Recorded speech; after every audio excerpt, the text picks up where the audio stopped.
स्वागत है आप सभी का। आज की जिस हम कुंडली को एनालिसिस कर रहे हैं, यहाँ पे सिर्फ एक सवाल किया गया था कि मेरी जो उम्र है वो तकरीबन 35 साल है।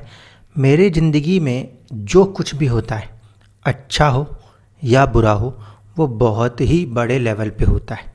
ठीक है, तो यहाँ पे मेन जो सवाल है जिसका जवाब खोजना है वो ये कि इनके साथ जो कुछ भी हो रहा है वो बहुत बड़े लेवल पे क्यों हो रहा है। तो चलिए शुरुआत करते हैं आज के इस कुंडली विश्लेषण की। ये कुंडली जैसे कि आप देख रहे हैं, ये 9 नंबर से यानी धनु लगन की कुंडली बन रही है। यहाँ पे फर्स्ट हाउस जो है वो पूरी तरीके से खाली है। फर्स्ट हाउस के ऊपर यानी कि लगन के ऊपर मंगल की चौथी दृष्टि काम कर रही है। पहली चीज़, मंगल इस कुंडली में पंचम और साथ ही साथ 12th हाउस द्वादश भाव के भी स्वामी हैं। तो लगन के ऊपर कहीं ना कहीं दृष्टि से मंगल यानी कि पंचमेश और 12th हाउस यानी कि द्वादशेश का कोई ना कोई प्रभाव रहने वाला है। पंचम जो होता है वो पूर्व पुण्य स्थान होता है और द्वादश जो होता है वो खर्च और नुकसान का होता है। तो ये तो पहली कंडीशन बन गई कि लगन के साथ इन दो चीज़ों का कॉम्बिनेशन कनेक्शन है। इसके बाद हम देखें कि आपका जो लगन के अंदर डिग्री है वो आ रही है पूर्वाषाढ़ा। 25 डिग्री पे आपका लगन उदित हो रहा था। अगर पूर्वाषाढ़ा यहाँ पे मिल रहा है, इसका अर्थ हुआ कि शुक्र जो है वो कहीं ना कहीं सोचने का ढंग होगा, जिसमें विलासिता भी आएगी, दोस्ती भी आएगी, क्योंकि ये 11th हाउस में बैठा हुआ है। साथ ही साथ जो भी लग्जूरियस चीज़ें हैं उन सारी चीज़ों को लेकर आप आगे बढ़ते हुए नज़र आएंगे। इस कुंडली में शुक्र जो है वो सबसे अच्छी पोजीशन पे बैठा हुआ कहा जा सकता है। क्योंकि ऐसे में जो सोचने का ढंग है वो प्रॉफिटेबल है, लाभ वाला है। इसीलिए आप जो भी मेहनत करोगे उसमें आपको बहुत ही बड़े पैमाने पे लाभ होते हुए नज़र आएंगे। लगन के अंदर अगर हम कॉम्बिनेशंस को देखें तो हमें दिखाई देता है कि केतु और मंगल की युति है। साथ ही साथ आपके लाभ भाव में सूर्य, चंद्रमा, बुध और शुक्र की युति है। बुध और शुक्र की युति जो होती है वो कहीं ना कहीं लक्ष्मी योग को या धन के योग को बनाने में सक्षम होती है। और 11th हाउस में बुध जैसा ग्रह अगर दिखता है तो ज़्यादातर लोग जो हैं वो ट्रेडिंग्स में या बिजनेसेस में देखे जाते हैं।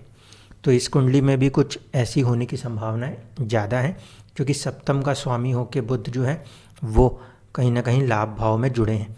साथ ही साथ शुक्र जो कि सर्विस भाव का स्वामी है वो भी लाभ में ही जुड़े हैं। लेकिन शुक्र यदि आपका लगन नक्षत्र स्वामी बना है तो आपकी ज़िंदगी में दो चीज़ें चलेंगी। एक रहेगा 6th हाउस संघर्ष, और साथ ही साथ 11th हाउस जो कि बताएगा लाभ को, गेन्स को। ठीक है, अब इसके बाद चर्चा करें कि ये युति लगन कुंडली में बन रही है, नवमांश में जाके क्या ये युतियाँ मेंटेन रहती हैं? क्योंकि जो युति नवमांश में जाके बनेगी वो ज़्यादा ही पॉजिटिव वे में स्ट्रॉन्ग कॉम्बिनेशन माना जाएगा। तो देखिए, जब आपके नवमांश पे आएंगे तो आपका नवमांश 8 नंबर से बन रहा है और यहाँ पे आप देखो मंगल की युति है चंद्रमा के साथ।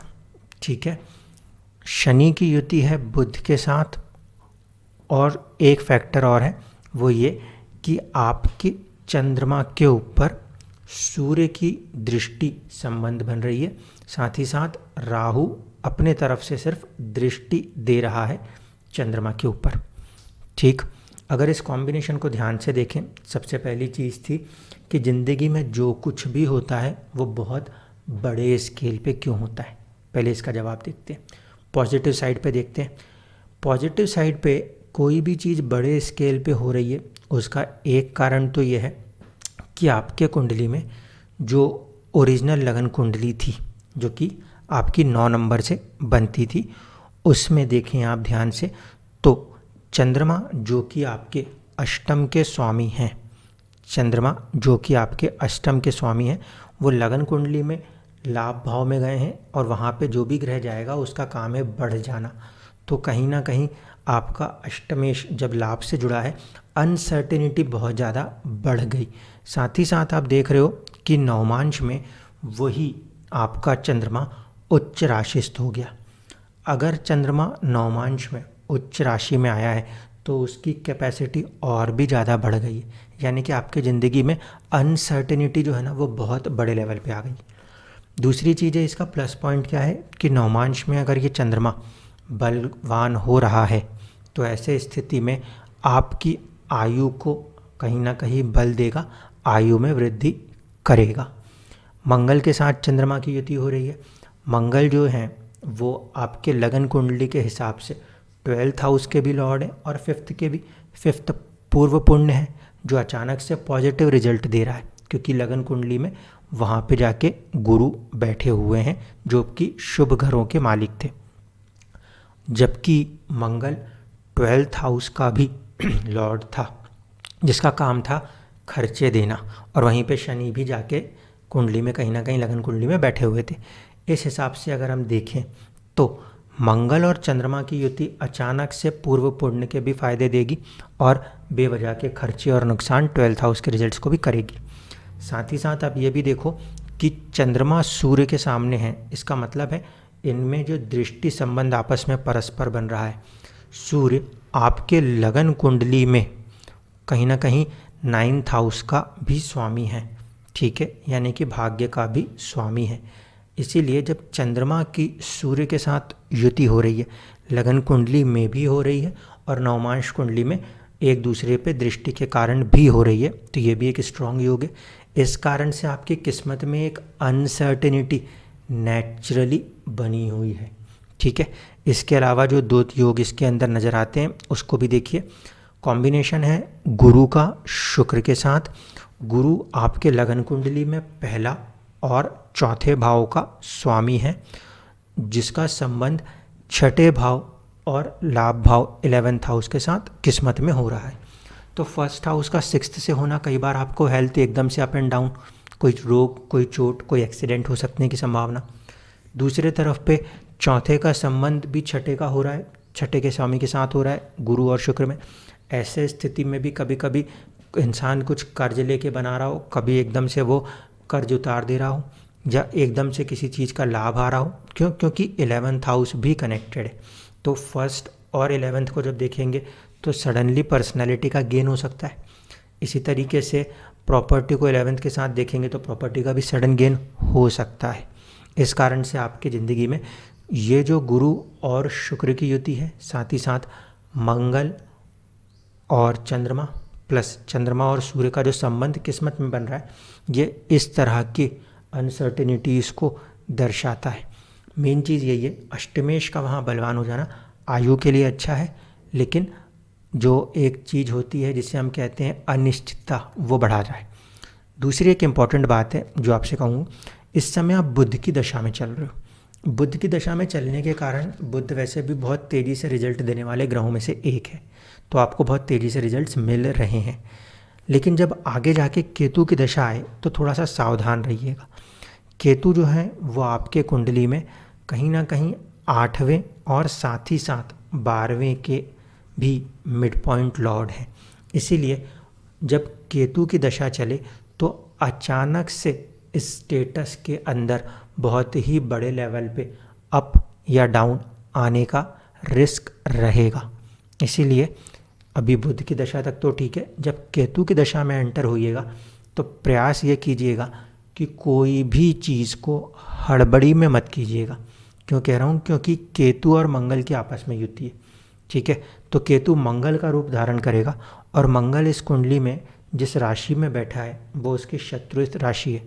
ऐसी स्थिति में अगर केतु मंगल का रूप धारण यानी कि जल्दबाजी, गुस्सा, एग्रेशन का रूप धारण करता है तो जो 10th हाउस है, स्टेटस है, उसको डेंट भी करने का काम कर सकता है, ठीक है। दूसरी चीज़ ये कि कुंडली आपकी वैसे पॉजिटिव है, गुरु चंद्रमा आमने सामने, गुरु की दृष्टि में सूर्य भी और गुरु की ही दृष्टि में शुक्र भी हैं, यानी कि इन तीनों के ऊपर ब्लेसिंग है जुपिटर की। जुपिटर आपकी कुंडली में जो है वो वक्री हैं और बुध भी वक्री हैं। अगर इस गुरु से 10 घर आप आगे गिन के देखो तो आपको नज़र आएगा वक्री है, उल्टे में गिनेंगे तो अष्टम भाव। इसीलिए ये गुरु किसी न किसी तरीके से एस्ट्रोलॉजी हो गई या दूसरी किसी भी ऐसी विद्याएं जो कि कहीं ना कहीं ऑक्कल्ट साइंसेस का हिस्सा है उसको देने का प्रयास करता है। यहाँ पे भी क्योंकि 4 नंबर की राशि है इसीलिए आपको बहुत अच्छी समझ होगी किसी भी इंसान के मनोविज्ञान या उसके अंदर चल रहे जो कुछ भी सोच विचार हैं उनको रीड करने की। दूसरी चीज़ बुध से देखेंगे, बुध से अगर हम 10 घर आगे जाने का प्रयास करें तो हमें नज़र आएगा सेकंड हाउस, ठीक है, क्योंकि यहाँ पे भी वक्री है, उल्टे उसमें गिनेंगे तो आपके जो सेकंड हाउस है जहाँ पे हम संचित धन कहते हैं, आप अपना जो भी व्यापार और अपना कर्म है उससे एक अच्छा संचित धन बनाते हुए दिखेंगे। लेकिन एक बात को ध्यान रखिए, शनि की तीसरी दृष्टि भी कहीं ना कहीं सेकंड हाउस के ऊपर है। ये बात सही है कि वो भाव शनि का है।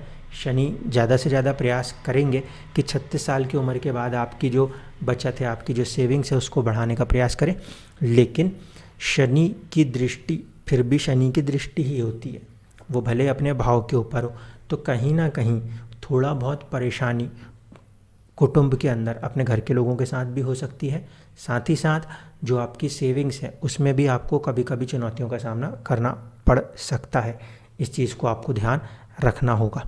मेन चीज़ मैं यही यहाँ पे सलाह दूंगा, केतु की जो दशा है उसमें कोई भी कार्य जो आप करना उसको 2-3 बार सोचना समझना फिर ही कोई एक्ट या रिएक्ट करना, नहीं तो फिर उस कंडीशन में आप थोड़ा सा हैवी डैमेज, हैवी लॉस महसूस कर सकते हैं। धन्यवाद।